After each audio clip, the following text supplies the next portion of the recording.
नमस्कार बच्चों। थर्मोकेमिस्ट्री के नेक्स्ट लेक्चर पर आप सबका स्वागत है। प्रीवियस लेक्चर पर हम लोगों ने पढ़ा था application of heat of formation. क्या पढ़ा था? Application of heat of formation. आज के लेक्चर पर हम लोग पढ़ने वाले हैं नेक्स्ट एंथैल्पी या नेक्स्ट हीट को, and that is named as heat of combustion. पढ़ो क्या लिखा हुआ है? Heat of combustion. Heat of combustion को और क्या क्या हम बुला सकते हैं? तो इसे बेटा हम एंथैल्पी ऑफ कंबस्टन बोल सकते हैं, या फिर दोनों ही नाम में स्टैंडर्ड वर्ड लगा दो पहले, क्योंकि सब स्टैंडर्ड कंडीशन पर ही कैलकुलेट किया जाता है। जैसे स्टैंडर्ड हीट ऑफ कंबस्टन या फिर स्टैंडर्ड एंथैल्पी ऑफ कंबस्टन। इसके सिंबल की बात करोगे तो सिंबल कुछ ऐसा होगा, देखो, स्टैंडर्ड हीट ऑफ या फिर स्टैंडर्ड एंथैल्पी ऑफ कंबस्टन, और जो भी कंबस्ट होगा उसको यहाँ पर ब्रैकेट में लिख देंगे। पढ़ना सीखो। स्टैंडर्ड एंथैल्पी ऑफ कंबस्टन, और जो भी कंबस्ट होगा उसको यहाँ पर ब्रैकेट में लिख दिया जाएगा। समझ में आ गया? इतना कोई दिक्कत है यहाँ तक? नहीं? क्लियर? ओके। जब भी कंबस्टन होता है तो हीट ऑलवेज रिलीज होती है, तो standard enthalpy of combustion is always negative. Always कैसा? Negative. Except three cases. Except three cases. जब थर्मोकेमिस्ट्री का पहला लेक्चर था तो मैंने वहाँ पर सिखाया था आपको कि जितने भी कंबस्टन रिएक्शंस होती हैं सभी एक्सोथर्मिक होती हैं, लेकिन तीन कंबस्टन ऐसे हैं जो एंडोथर्मिक होते हैं। समझा कि नहीं समझा? समझा। तो एक बात ध्यान से सुनो। अगर कभी ऐसा लिखा हो कि ऑल कंबस्टन्स आर एक्सोथर्मिक, तो हम इस स्टेटमेंट को लगभग सही मान लेते हैं, एक्सेप्ट थ्री को उतनी अहमियत नहीं देंगे वहाँ पर। क्लियर हो गया? दोबारा नहीं बोलना पड़े, फिर भी बोल देता मैं। ऑल कंबस्टन्स आर एक्सोथर्मिक, हाँ, ये बात हम लगभग क्या मान लेते हैं? सही मान लेते हैं। क्लियर हो गया? इतना कोई कन्फ्यूज़न है यहाँ तक? नहीं? क्लियर? ओके। आते हैं हीट ऑफ कंबस्टन की डेफिनेशन पर। तो इसके लिए पहले हीट ऑफ फॉर्मेशन के पास चलते। फॉर्मेशन में कंपाउंड बनना चाहिए, कितने मोल बनना चाहिए? 1 मोल बनना चाहिए। तो हीट ऑफ कंबस्टन में कंपाउंड को कंबस्ट होना चाहिए, कितने मोल कंबस्ट होना चाहिए? 1 मोल कंबस्ट होना चाहिए। तो जब भी कोई कंपाउंड 1 मोल कंबस्ट होता है या ऑक्सीडाइज होता है, कंप्लीटली कंबस्ट या completely oxidised in the excess of air, then the amount of released heat is called heat of combustion। बात समझा कि नहीं समझा? समझा। कोई कंफ्यूजन? नहीं? लिखता हूं मैं। डेफिनेशन आएगी इसकी, it is the amount of energy released, when 1 mole of any compound is completely combust or oxidized। अब बेटा कंबस्टन क्या है? कंबस्टन एक टाइप का ऑक्सीडेशन ही है, कंबस्ट और oxidised in excess of air. फिर से समझ लो। It is amount of energy released.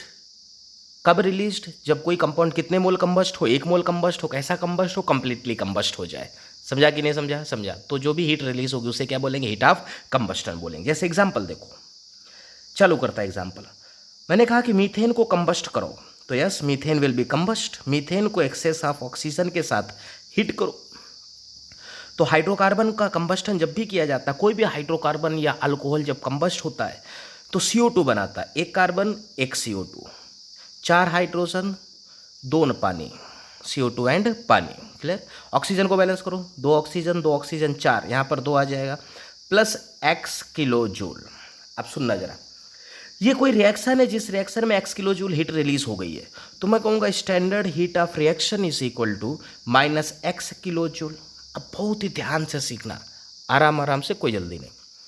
मैं कहूँगा कि क्या इस हीट ऑफ रिएक्शन का और भी कोई नाम हो सकता है? क्या बोला?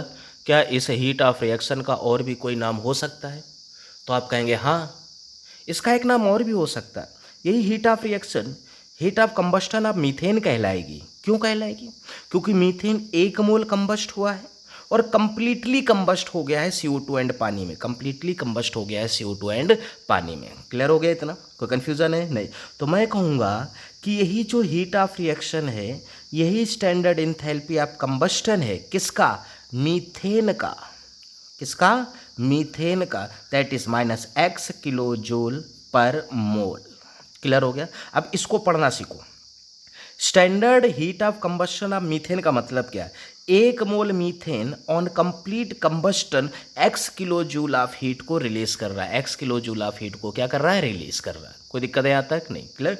तो इसी हीट ऑफ रिएक्शन का नाम आएगा heat of combustion of methane. अगला एग्जाम्पल देखो, जैसे कि लिखा हुआ है C2H6, इथेन का कंबस्टन करा रहा मैं, C2H6 प्लस O2, समझ में आ रहा, ठीक। जितना कार्बन उतना जितना कार्बन उतना CO2, 2 carbon 2 CO2 plus 6 hydrogen, तो उसका आधा पानी बनाओ, 3 पानी, प्लस x किलो जूल। अब ऑक्सीजन को मैं बैलेंस कर रहा, 2 2 सा 4 3 7 ऑक्सीजन, तो यहाँ पर मुझे करना पड़ेगा 7/2। तो मैंने क्या किया, 2 से पूरे को मल्टीप्लाई कर दिया, 2 यहाँ का 2 cancel, it becomes 4 and it becomes 6। समझा कि नहीं समझा, समझा, कोई दिक्कत है यहाँ तक, नहीं, क्लियर। अब बहुत ही ध्यान से सीखो फिर से। बेटा ये एक रिएक्शन है, इस रिएक्शन का एंथैल्पी चेंज है x किलो जूल, तो मैं कहूँगा स्टैंडर्ड हीट ऑफ रिएक्शन है -x किलो जूल।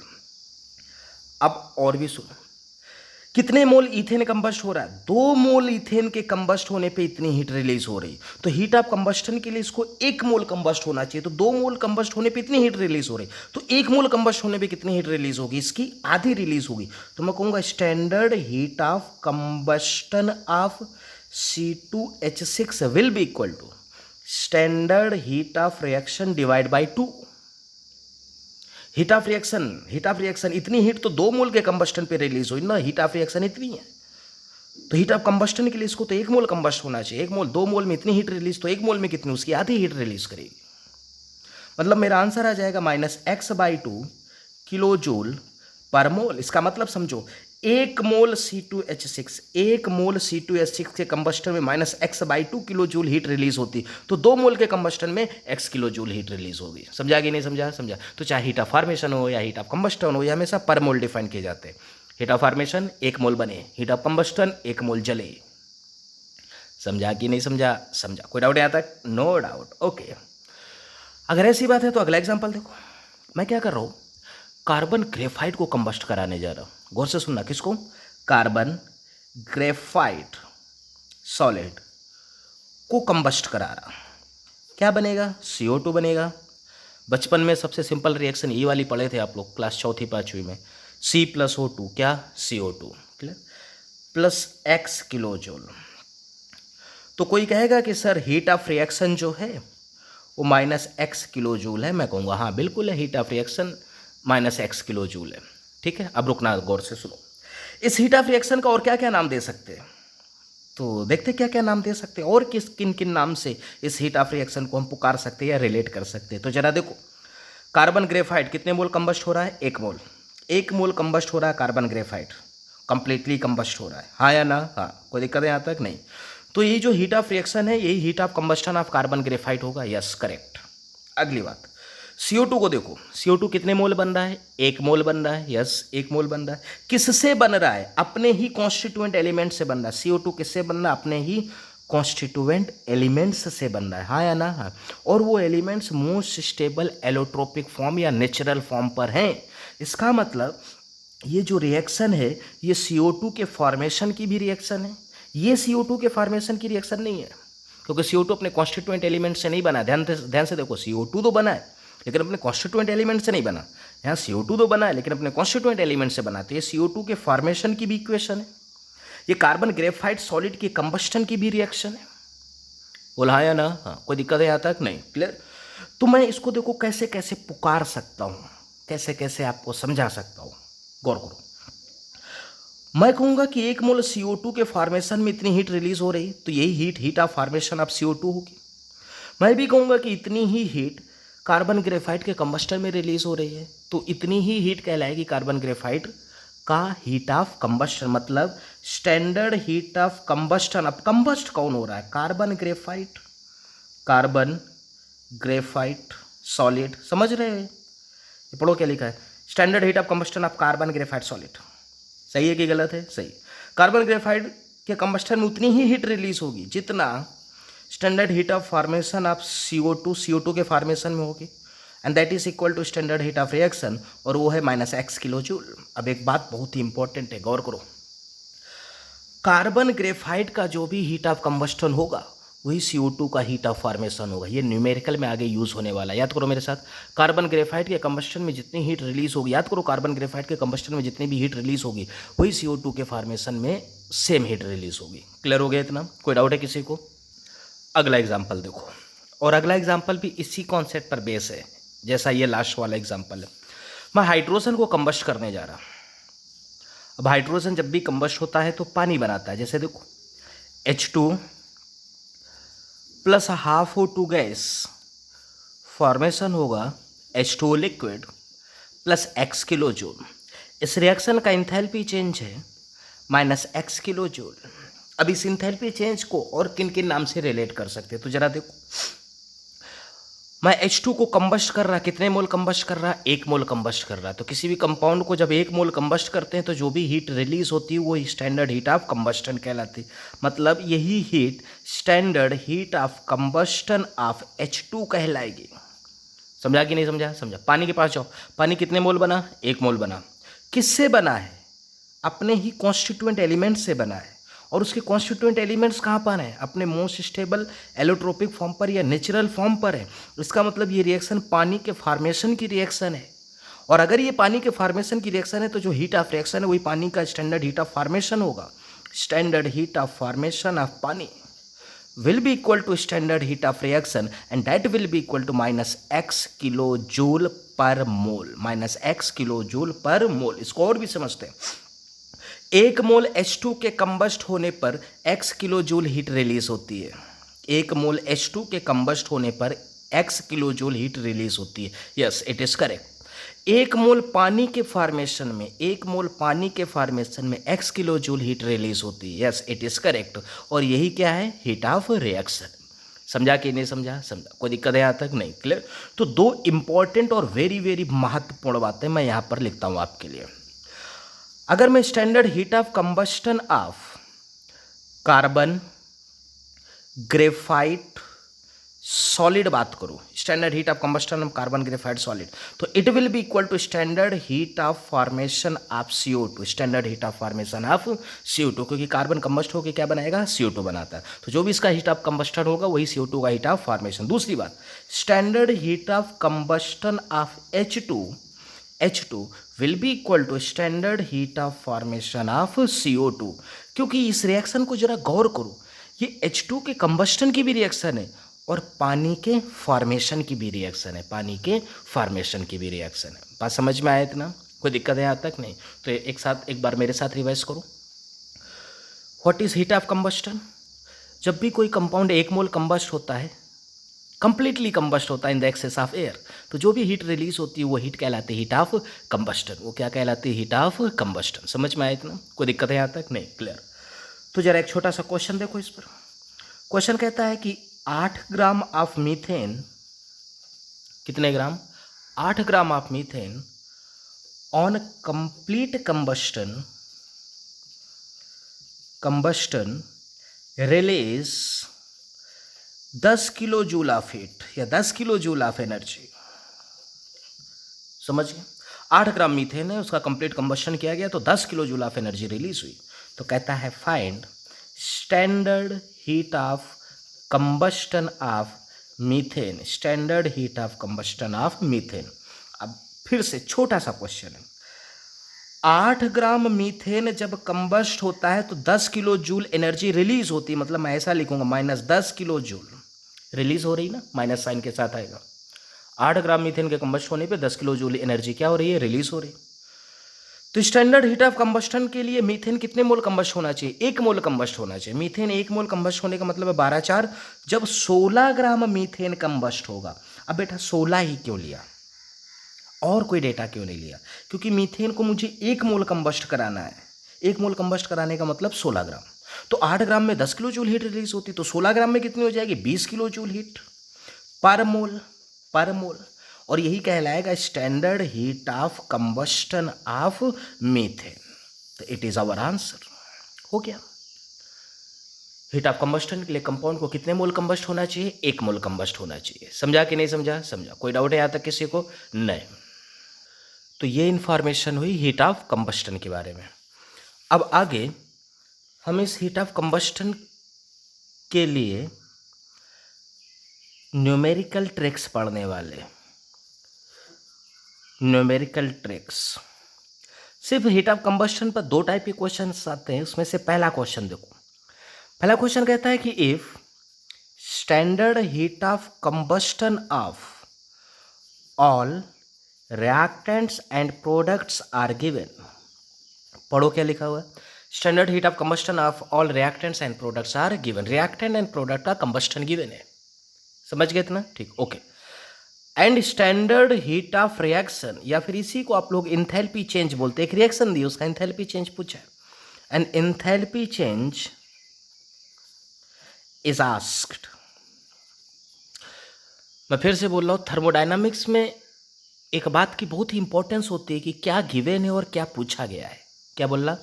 क्या गिवन है और क्या पूछा गया है। तो यहाँ पर गिवन क्या है? Standard heat of combustion given है सभी रिएक्टेंट्स एंड प्रोडक्ट्स का, और स्टैंडर्ड हीट ऑफ रिएक्शन पूछा गया है। तो चालू कर देता हूँ मैं। Standard heat of reaction is equal to sum of standard heat of combustion of. अब हमेशा क्या होता था? प्रोडक्ट माइनस रिएक्टेंट होता था। हीट ऑफ कंबस्टन में उल्टा होगा। यहाँ पर होता है बेटा रिएक्टेंट, पहले रिएक्टेंट आएगा minus sum of standard heat of combustion of product. याद कर लो इस फार्मूले को। सभी रिएक्टेंट्स एंड प्रोडक्ट्स का हीट ऑफ कंबस्टन दिया है और हीट ऑफ रिएक्शन पूछा है। तो standard heat of reaction is equal to sum of standard heat of combustion of reactant minus standard heat of combustion of product. Clear है? ठीक है। आप सब जानते हैं कि डेल्टा एच एक स्टेट फंक्शन है, तो सिर्फ स्टेट्स पर डिपेंड करेगा, इनिशियल स्टेट और फाइनल स्टेट। फाइनल स्टेट है प्रोडक्ट, इनिशियल स्टेट है रिएक्टेंट, तो होना चाहिए प्रोडक्ट माइनस रिएक्टेंट, लेकिन उल्टा होता है बेटा रिएक्टेंट माइनस प्रोडक्ट। समझ में? याद रखना, जब भी हीट ऑफ कंबस्टन का केस हो या बॉन्ड एनर्जी का केस हो, अभी थोड़ी देर बाद बॉन्ड एनर्जी भी आएगा 1-2 लेक्चर के बाद, तो अगर बॉन्ड एनर्जी का भी केस होता तो bond energy of reactant minus bond energy of product होता है। तो कंबस्टन और बॉन्ड एनर्जी के केस में उल्टा होता है। क्या बोला मैंने? कंबस्टन, ध्यान से सुनो, और बॉन्ड एनर्जी के केस में उल्टा होता है। सब जगह प्रोडक्ट माइनस रिएक्टेंट होता है, बट कंबस्टन और बॉन्ड एनर्जी के केस में रिएक्टेंट माइनस प्रोडक्ट होता है। क्या होता है? रिएक्टेंट माइनस प्रोडक्ट होता है। समझ गया इतना? वो दिक्कत है आता है। कहाँ कहाँ उल्टा होता है? कंबस्टन में और बॉन्ड एनर्जी में क्या होता है? Reactant minus product. बाकी सब जगह क्या होता है? Product minus reactant. क्लियर? ये पहली ट्रिक थी। दूसरी trick, if standard heat of combustion of a compound, it is a very important trick. If standard heat of combustion of a compound is given and its standard heat of formation is asked, एक compound है, एक compound, उसका combustion दिया है और उसका formation पूछा है, तो ट्रिक क्या कहती है? ट्रिक कहती है कि जिसका फॉर्मेशन पूछा गया है, क्या बोला मैंने? जिसका फॉर्मेशन पूछा गया, जिसका भी फॉर्मेशन पूछा गया, उसके कंबस्टन की इक्वेशन लिखो। जिसका फॉर्मेशन पूछा गया है उसके कंबस्टन की इक्वेशन लिखो एंड यूज द फॉर्मूला। ये बात इतना पढ़ के नहीं समझ में आती, इसके लिए हमें एक छोटा सा न्यूमेरिकल भी लेना पड़ेगा, लेकिन अभी जितना समझ सकते समझेंगे। वापस आता हूँ।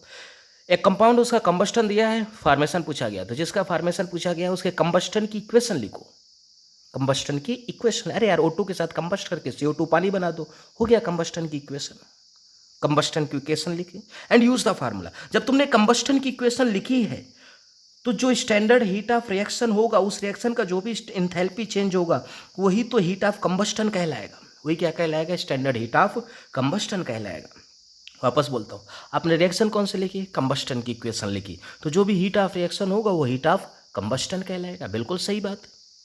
अभी हमने देखा कि कई जगहों पे heat of formation heat of reaction के बराबर था, heat of combustion heat of reaction के बराबर था। बिल्कुल, अगर रिएक्शन कंबस्टन की है तो heat of combustion will be equal to heat of reaction. अब रुक जाओ, इत्मीनान से आगे का फार्मूला बताता हूँ। अब मैं प्रीवियस लेक्चर पे जाऊंगा, लेक्चर नंबर 3 थर्मोकेमिस्ट्री। वहाँ पर मैंने आपको सिखाया था कि हीट ऑफ रिएक्शन का हीट ऑफ फॉर्मेशन से क्या संबंध होता है। Standard heat of reaction is equal to sum of standard heat of formation of product. Formation में तो पहले प्रोडक्ट ही आएगा ना, कंबस्टन में रिएक्टेंट माइनस प्रोडक्ट होता है, यहाँ तो product minus reactant, minus sum of standard heat of formation of reactant. इस फार्मूले को देखो, इसको, ये कल का फार्मूला है, प्रीवियस लेक्चर का फार्मूला है। Standard heat of reaction is equal to sum of standard heat of formation of product minus sum of standard heat of formation of reactant. ये कल का फार्मूला है, उसी फार्मूले को मैंने आज यूज किया है और बोला है heat of reaction heat of combustion के बराबर होगा, क्योंकि रिएक्शन कंबस्टन की है। समझा कि नहीं समझा? कोई दिक्कत है यहाँ तक? नहीं, क्लियर? तो हीट ऑफ फॉर्मेशन पूछा गया, तो यहाँ से मैं कहीं ना कहीं से हीट ऑफ फॉर्मेशन निकाल लूंगा। हीट ऑफ कंबस्टन गिवन है, यहाँ पर किसी न किसी का हीट ऑफ फॉर्मेशन मैं यहाँ से कैलकुलेट कर सकता हूँ। तो इस बात को अभी सिर्फ इतना याद करो पहले, और इसके बाद फिर मैं तुरंत ही न्यूमेरिकल ले रहा। चलो हो जाओ। अगर हीट ऑफ कंबस्टन दिया, यहाँ से हो, हीट ऑफ कंबस्टन दिया और हीट ऑफ रिएक्शन पूछा है, तो heat of reaction is equal to sum of heat of combustion of reactant minus sum of heat of combustion of product. उल्टा होता है, रिएक्टेंट माइनस प्रोडक्ट कंबस्टन के case में। और अगर किसी कंपाउंड का कंबस्टन दिया और उसका फॉर्मेशन पूछा है, तो जिसका फॉर्मेशन पूछा है उसके कंबस्टन की इक्वेशन लिखो और यूज करो कि heat of reaction heat of combustion के बराबर होगा, और heat of reaction is equal to sum of heat of formation of product minus sum of heat of formation of reactant. बात समझा कि नहीं समझा? समझा। कोई दिक्कत है यहाँ तक? नहीं। सिर्फ इन्हीं दो कॉन्सेप्ट पर बेस्ड मैं अब न्यूमेरिकल लेने वाला हूं। तो अभी हमारे पास कुछ न्यूमेरिकल्स हैं, देखते हैं इनको, ठीक है? जरा देखो पहला क्वेश्चन, और एक चीज का विशेष ध्यान रखना, क्या गिवन है और क्या पूछा गया है, ठीक है ना? Standard heat of combustion of red phosphorus and white phosphorus are, standard heat of combustion of red phosphorus and white phosphorus are minus 8.7 and minus 9.1 respectively. Then heat of reaction for red phosphorus to white phosphorus will be, ठीक है? Focus करते हैं। Heat of combustion given है और heat of reaction पूछा गया। Heat of combustion is given, heat of reaction is asked. तो मैं कहूँगा कि standard heat of reaction is equal to sum of standard heat of combustion of reactant, पहले reactant बाद में प्रोडक्ट। तो अब एक ही रिएक्टेंट है, एक ही प्रोडक्ट है, तो सम वाला फार्मूला बड़ा सा लगा के कोई फायदा नहीं है, तो मैं छोटा कर देता हूँ। Standard heat of reaction is equal to standard heat of combustion of reactants, मतलब red phosphorus, minus standard heat of combustion of product का मतलब हो गया व्हाइट फास्फोरस। ये वही फार्मूला लगा, ये फर्स्ट ट्रिक पर बेस्ड क्वेश्चन है। Standard heat of reaction is equal to sum of standard heat of combustion of reactant minus sum of standard heat of combustion of product. समझ गया? Okay मुन्ना, फिर आगे बढ़ते हैं। Standard heat of combustion of red phosphorus कितना है? Minus 8.7, ये माइनस आया फार्मूले का। Standard heat of combustion of white phosphorus minus 9.1, solve कर लो तो ये आएगा minus 8.7 plus 9.1, that means it is plus 0.4। Unit ऊपर भी नहीं दी, यूनिट में नीचे भी नहीं लिखूंगा, यही हमारा क्या होगा? आंसर होगा। समझे सभी लोग? कोई डाउट है किसी को? No doubt. ओके, नीचे बढ़ते हैं अगले क्वेश्चन की तरफ। इसे देखो, कहता है कि standard heat of combustion of H2, standard heat of combustion of H2 cyclohexane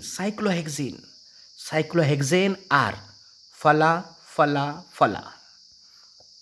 मतलब एक बात तो समझ में आ गई कि heat of combustion is given, then heat of hydrogenation of cyclohexene will be, heat of hydrogenation of cyclohexene will be. अब आदमी कहेंगे सर हीट ऑफ हाइड्रोजिनेशन तो तुम पढ़ाए नहीं, क्वेश्चन कहाँ से ले लिए यहाँ पर? तो बेटा मैं रिएक्शन को ऐसा लिखूंगा कि heat of hydrogenation heat of reaction के बराबर हो जाएगी, और हीट ऑफ रिएक्शन का हीट ऑफ कंबस्टन से हम रिलेशन जानते हैं। चलो वहाँ जाने से पहले मैं कुछ बातें बताता। ये जो हाइड्रोजिनेशन रिएक्शन है ना, ये ऑलवेज एक्सोथर्मिक रिएक्शन होती है। कैसी होती है? एक्सोथर्मिक। तो अगर मैं स्टैंडर्ड हीट ऑफ हाइड्रोजिनेशन की बात करूं, तो standard heat of hydrogenation always negative होगा। ऑलवेज क्या होगा? नेगेटिव। सही कि गलत? सही। कोई दिक्कत है यहाँ तक? नहीं। What is standard heat of hydrogenation? चलो यहीं पर सीख लेते हैं ना, अलग से सीखने की क्या जरूरत है। What is heat of hydrogenation? तो it is the amount of energy released, या फिर इसी को बोल सकते हैं it is the enthalpy change. It is the amount of energy release, it is the amount of energy released when 1 mole of any unsaturated compound, कितने मोल? 1 mole of any unsaturated compound, कितने मोल? 1 मोल। समझा कि नहीं समझा? समझा, समझा, okay. React with excess of hydrogen, को simple सा यार, excess of hydrogen to get complete saturated, to get complete क्या? सैचुरेटेड। बात समझ में आया? अब इतनी बड़ी बात लिखी, छोटा कर लेते हैं यार, इतना बड़ा क्या को पढ़ना। अगर मेरे पास कोई अनसैचुरेटेड कंपाउंड 1 मोल है, अनसैचुरेटेड कंपाउंड कितने मोल है? 1 मोल। कोई भी हो सकता है अनसैचुरेटेड कंपाउंड, कोई एल्कीन हो सकती है, अल्काइन हो सकता है, या फिर बेंजीन हो सकता है एरोमेटिक कंपाउंड में। तो कोई भी कंपाउंड अगर मेरे पास 1 मोल है, अनसैचुरेटेड कंपाउंड कितने मोल है? 1 मोल। उसको एक्सेस ऑफ हाइड्रोजन के साथ रिएक्ट करके कंप्लीट सैचुरेट करो। ड्यूरिंग दिस प्रोसेस जितनी भी हीट रिलीज होगी वो क्या कहलाएगी? Enthalpy of hydrogenation. अच्छा, एक बात आप समझ में आ रहा होगा, हीट ऑफ फॉर्मेशन में 1 मोल बने, हीट ऑफ कंबस्टन में 1 मोल जले, हीट ऑफ हाइड्रोजनेशन में 1 मोल रिएक्ट करे। मतलब जब भी कभी ये वर्ड आता ना, हीट ऑफ फला या एंथैल्पी ऑफ फला, तो जो भी नाम हो बस उसको 1 मोल ले लो। फॉर्मेशन 1 मोल फॉर्म हो, कंबस्ट 1 मोल कंबस्ट हो, हाइड्रोजिनेशन तीसरा नाम आया हीट ऑफ हाइड्रोजिनेशन, तो 1 मोल अंडरगोज हाइड्रोजिनेशन, 1 मोल अंडरगोज हाइड्रोजिनेशन। बात समझा कि नहीं समझा? समझा। कोई दिक्कत है यहाँ तक? नहीं। ये जो हीट ऑफ हाइड्रोजिनेशन है ना बेटा, इसका ऑर्गेनिक केमिस्ट्री में बहुत सारा यूज है। हीट ऑफ हाइड्रोजिनेशन की हेल्प से हम अल्कीन की स्टेबिलिटी फाइंड करते हैं। हीट ऑफ हाइड्रोजिनेशन की हेल्प से क्या फाइंड करते हैं? अल्कीन की स्टेबिलिटी को फाइंड करते हैं। क्लियर है? तो अगर मैं यहीं पर इसका छोटा सा एप्लीकेशन लेता हूं कि किसी भी अल्कीन की जो स्टेबिलिटी है, स्टेबिलिटी ऑफ अल्कीन, वो इन्वर्सली प्रोपोर्शनल होती है स्टैंडर्ड हीट ऑफ हाइड्रोजिनेशन के, स्टैंडर्ड हीट ऑफ हाइड्रोजिनेशन के। अब इस बात को फील करो। अब मैं इस पर क्वेश्चंस तो फिजिकल केमिस्ट्री पे नहीं लेने वाला हूँ, इसके जो भी क्वेश्चंस बनते हैं इस बात पर वो ऑर्गेनिक पे बनते हैं। ये फिजिकल केमिस्ट्री है बेटा, ठीक है? तो उतना डिटेल पे नहीं जाएंगे हम, लेकिन इतनी बात समझ लो कि जितनी ज़्यादा हीट रिलीज होगी ड्यूरिंग द हाइड्रोजिनेशन, उतनी ज़्यादा रिएक्शन फॉरवर्ड प्रोसीड करेगी, और जितनी ज़्यादा रिएक्शन फॉरवर्ड प्रोसीड करेगी उतना ही रिएक्टेंट जो है अल्कीन वो कम स्टेबल होगा। रिएक्टेंट अल्कीन क्या होगा? कम स्टेबल होगा। जितनी कम हीट ऑफ हाइड्रोजनेशन होगी, मतलब जितनी कम हीट रिलीज होगी, रिएक्शन उतना ही कम फॉरवर्ड जाएगी। कम फॉरवर्ड मतलब जो रिएक्टेंट है वो अल्कीन वो ज़्यादा स्टेबल होगा। और इसी से तो बेटा रेजोनेंस एनर्जी निकल के आती है। हीट ऑफ हाइड्रोजनेशन ही हम कंपेयर करते हैं साइक्लोहेक्सीन 1,3 साइक्लोहेक्सीन एंड 1,3,5 साइक्लोहेक्सीन के बीच में जब हम हीट ऑफ हाइड्रोजनेशन को कंपेयर करते हैं तो ही वहाँ से हमको रेजोनेंस एनर्जी भी मिलती है। क्लियर? तो अगर मैं इस टॉपिक को आगे बढ़ाऊंगा तो ये ऑर्गेनिक में जाके बहुत बड़ा हो जाएगा, तो मैं इसको वहाँ तक नहीं ले जा रहा हूँ, बस यहीं से इसको टर्मिनेट करने जा रहा हूँ, अपने न्यूमेरिकल की तरफ बढ़ रहा है। ठीक है, फिर से देख लो। अगर ज़्यादा हीट रिलीज होगी ड्यूरिंग द हाइड्रोजनेशन तो अल्कीन कम स्टेबल, कम हीट रिलीज होगी तो अल्कीन ज़्यादा स्टेबल। इतनी बात को आप समझ लो। कोई डाउट है यहाँ तक किसी को? नहीं। क्लियर? क्योंकि मुझे अपना क्वेश्चन सॉल्व करना है। यहाँ पर जरा देखो क्या पूछ रहा है, heat of hydrogenation of cyclohexene. तो साइक्लोहेक्सीन को लिखूँ, साइक्लोहेक्सीन ऐसा है, हीट ऑफ हाइड्रोजनेशन H2 से रिएक्शन करो तो साइक्लोहेक्सेन बन जाएगा। क्या बन जाएगा? साइक्लोहेक्सेन बन जाएगा। तो मुझे बताओ ये 1 मोल अनसैचुरेटेड कंपाउंड अंडरगोज हाइड्रोजनेशन आहे कि नको आहे? आहे। तो जो भी हीट रिलीज होगी, मान लो x kilo joule heat release हो रही है, तो यही तो स्टैंडर्ड हीट ऑफ रिएक्शन होगी, और यही standard heat of reaction standard heat of hydrogenation of cyclohexene कहलाएगा। मैं ऊपर करता हूं, साइक्लोहेक्सीन कहलाएगा। Will be equal to standard heat of reaction. फिर से देखो बेटा, ये रिएक्शन है कि नहीं है? है। तो released heat standard heat of reaction, yes. ये रिएक्शन इसके हाइड्रोजनेशन की रिएक्शन है कि नहीं है? जैसे कोई रिएक्शन किसी के फॉर्मेशन की होती, कोई किसी के कंबस्टन की होती, वैसे कोई किसी के हाइड्रोजनेशन की है। ये इसके हाइड्रोजनेशन की रिएक्शन है। तो standard heat of hydrogenation of cyclohexene will be equal to standard heat of reaction. सहमत की नको सहमत? सहमत। कोई डाउट है यहाँ तक? नहीं। क्लियर? तो क्या मैं कह सकता हूँ कि standard heat of reaction will be equal to standard heat of hydrogenation will be equal to sum of standard heat of combustion of reactant, मतलब standard heat of combustion of, इसका नाम क्या है इसका? Cyclohexene, plus standard heat of combustion of H2 minus standard heat of combustion of cyclohexane, standard heat of combustion of cyclohexane. अब आप कहेंगे sir ये कौन सा फार्मूला आपने लगा दिया? तो मैंने इसके इक्वल टू इसको नहीं किया। Heat of reaction is equal to, रुक जाओ, standard heat of reaction is equal to heat of combustion of reactant minus heat of combustion of product. होता है कि नहीं होता है? होता है। और हीट ऑफ रिएक्शन इसके बराबर, तो ये इसके बराबर। समझ गए इतना? कोई डाउट है किसी को? नहीं। तो क्या कुछ अलग से पढ़ना पड़ा हमको? नहीं पढ़ना पड़ा। हम जानते हैं कि heat of reaction he heat of hydrogenation है, और हीट ऑफ रिएक्शन इसके बराबर होता है, तो हीट ऑफ हाइड्रोजनेशन भी इसके बराबर हो जाएगा। क्लियर हो गया सभी को? कोई डाउट है यहाँ तक? नहीं। ठीक है, तो अब मैं वैल्यूज़ को प्लेस करता हूँ। वैल्यूज़ प्लेस की जाएंगी, जरा देखो कैमरा में कुछ दिख भी रहा है कि नहीं दिख रहा है? दिख रहा है। चलो देखते हैं। Standard heat of hydrogenation, standard heat of hydrogenation will be equal to standard heat of combustion of cyclohexene. Cyclohexene का कितना है? -3800 plus standard heat of hydrogenation of H2, H2 का है -241। ये फार्मूले का minus standard heat of combustion of cyclohexane, cyclohexane का है -3920। आप समझ रहे हैं? ये देखो ऊपर ये डेटा को प्लेस कर दिया गया है। कोई कंफ्यूजन है किसी को? नहीं। देख लो एक बार आगे। जब हम इसे सॉल्व करते हैं बेटा, तो ये जो आंसर आता है standard heat of hydrogenation is equal to -121 kilo joule per mole. एक मोल कंपाउंड अंडरगोज हाइड्रोजनेशन ना, तो पर मोल डिफाइन होगा। आंसर कितना आया? -121 kilo joule per mole. Clear हुआ इतना? कोई कंफ्यूजन है यहाँ तक? एक बार पूरा देख लो। मैंने रखने की कोशिश की है कि एक साथ दिखाई दे। वीडियो पॉज करो, समझो, नोट्स बनाते रहो। ठीक है, बढ़ते हैं नेक्स्ट क्वेश्चन की तरफ।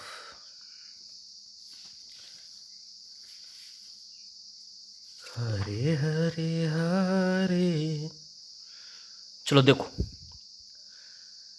कहता है कि standard heat of combustion of, very important question, standard heat of combustion of carbon monoxide are minus फला, then standard heat of formation of carbon monoxide is. अब देखो ये सेकेंड ट्रिक पर बेस्ड क्वेश्चन है। सेकेंड ट्रिक क्या कहती थी कि अगर किसी कंपाउंड का हीट ऑफ कंबस्टन गिवन है और उसका हीट ऑफ फॉर्मेशन पूछा गया, याद करो, heat of combustion is given, heat of formation पूछा गया। हीट ऑफ कंबस्टन गिवन है CO का, हीट ऑफ कंबस्टन गिवन है CO का, और उसी का हीट ऑफ फॉर्मेशन पूछा गया है। मैंने आपको ट्रिक बताया था कि जिसका हीट ऑफ फॉर्मेशन पूछा गया है उसके कंबस्टन की इक्वेशन लिखो, CO को कंबस्ट कराओ, क्या बनेगा? CO2 बनेगा। हाँ या ना? हाँ। कोई दिक्कत है यहाँ तक? नहीं। क्लियर? अब इस रिएक्शन का जो भी इंथैल्पी चेंज होगा वही तो standard heat of combustion of CO कहलाएगा। Standard heat of combustion of CO कहलाएगा। वेरी इंपॉर्टेंट क्वेश्चन है। अभी तक कई बैचेस में ऐसा हुआ है कि ये क्वेश्चंस डाउट में कुछ बच्चे ज़रूर पूछने आते हैं कि सर ये पहली बार कम समझ में आया। तो हो सकता है ऐसा आपके साथ भी हो, लेकिन फिर भी ट्रिक तो यही है, कॉन्सेप्ट तो यही है, समझना आपको यही पड़ेगा। जिसका कंबस्टन पूछा गया, सॉरी, जिसका फॉर्मेशन पूछा गया, तो फॉर्मेशन की इक्वेशन मत लिखो, उसके कंबस्टन की इक्वेशन लिखो और बोलो heat of reaction, heat of combustion होगा CO का, बिल्कुल होगा। और हीट ऑफ रिएक्शन का हीट ऑफ फॉर्मेशन से क्या संबंध होता था? तो sum of standard heat of formation of product formation में तो पहले प्रोडक्ट आएगा minus sum of standard heat of formation of reactant. समझा कि नहीं समझा? समझा। कोई डाउट है यहाँ तक? नहीं, क्लियर। आगे बढ़ते हैं। स्टैंडर्ड, अब इसको मैं गायब कर दूंगा, यहाँ से चालू करूँ क्योंकि तो दोनों बराबर है। अच्छा ये क्यों लिखा? मुझे ये इज इक्वल टू ये पता है, ये इज इक्वल टू ये पता है, तो बोलो ये इज इक्वल टू ये होगा कि नहीं होगा? होगा। फिर से बोलता हूँ, फला इज इक्वल टू फला कल से जानते हैं, फला इज इक्वल टू फला आज से जाने, तो फला विल बी इक्वल टू फला, ये आपस में क्या होंगे? बराबर हो जाएंगे। क्लियर हुआ इतना? कोई डाउट है यहाँ तक? नहीं, क्लियर। ठीक, आगे बढ़ते हैं। Standard heat of combustion of CO will be equal to standard heat of formation of product, product कौन है? CO2, तो standard heat of formation of CO2 minus standard heat of formation of reactant, reactant ये दोनों है, तो minus standard heat of formation of CO minus standard heat of formation of, minus ये 1/2 है ना, तो माइनस हाफ, मैं लिख देता हूँ क्योंकि ये भी तो रिएक्टेंट है ना, minus half standard heat of formation of O2, और आप जानते हैं standard heat of formation of O2 कितना होता है? 0। समझे कि नहीं समझे लल्ला? ठीक है, कितना हो गया? 0। तो standard heat of combustion of CO कुठे गेला? Standard heat of combustion of CO minus 278, minus 278 is equal to standard heat of formation of CO2 ढूंढो। क्या कहीं भी standard heat of formation of CO2 given है? नहीं गिवन। अब रुक जाओ, आज जब मैंने लेक्चर स्टार्ट किया था, तो जैसे मैंने लेक्चर स्टार्ट किया था उसका चौथा एग्जाम्पल देखो, जो कंबस्टन का चौथा एग्जाम्पल मैंने लिखाया था, ये देखो लेकर आया मैं।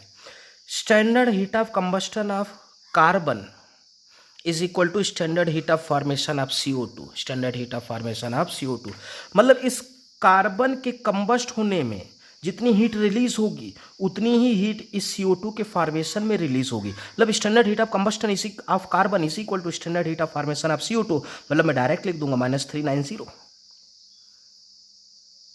समझे? इसलिए इंपॉर्टेंट है।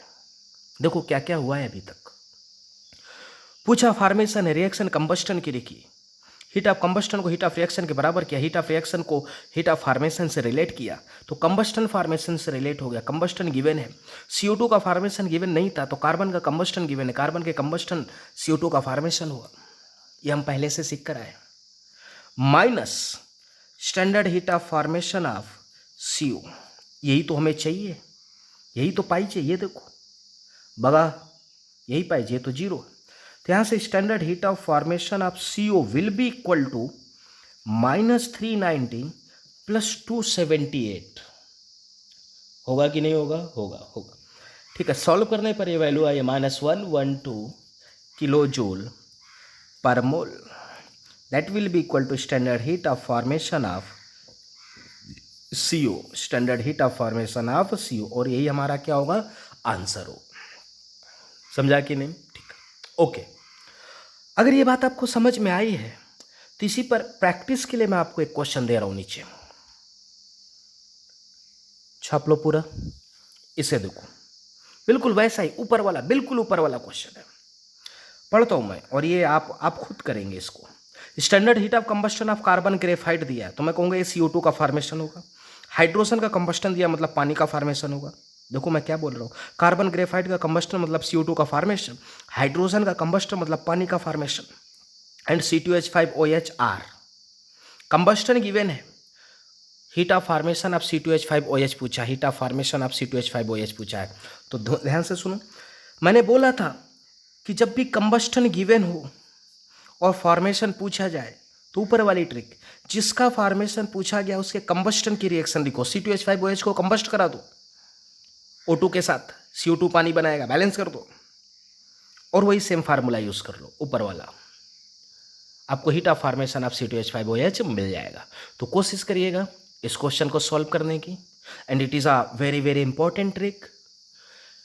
समझ में आया? ठीक, जिसको अभी भी कम समझ में आई है ये बात, इस ट्रिक की बात, तो फिर उस बच्चे को वेट करना पड़ेगा हैश लॉ का। किसका वेट करना पड़ेगा? हैश लॉ का। हो सकता है केमिकल बॉन्डिंग में भी आपको पढ़ाया गया हो हैश लॉ। ठीक है, तो जब हैश लॉ आ जाएगा फिर हम ये उल्टे सीधे काम नहीं करते। पूछा फॉर्मेशन है लिख कंबस्टन रहे, पूछा फॉर्मेशन लिख कंबस्टन रहे, हैश लॉ आ जाएगा तो फिर जो गिवन है वही लिखते हैं हम। क्लियर? तो हैश लॉ से भी इन क्वेश्चंस को सॉल्व कर सकते हैं, लेकिन वो अभी लॉ हमारे जीवन में आया नहीं है। जब आ जाएगा तो मैं यही क्वेश्चन फिर से उठा के आपको सॉल्व करा दूंगा। तो एक ही क्वेश्चन के सॉल्व करने के कई मेथड हो जाएंगे, एक ये मेथड, दूसरा हैश लॉ हो जाएगा। तो कम से कम अभी ये मेथड तो आप सीखो, सिंपल सा मेथड है। ट्राई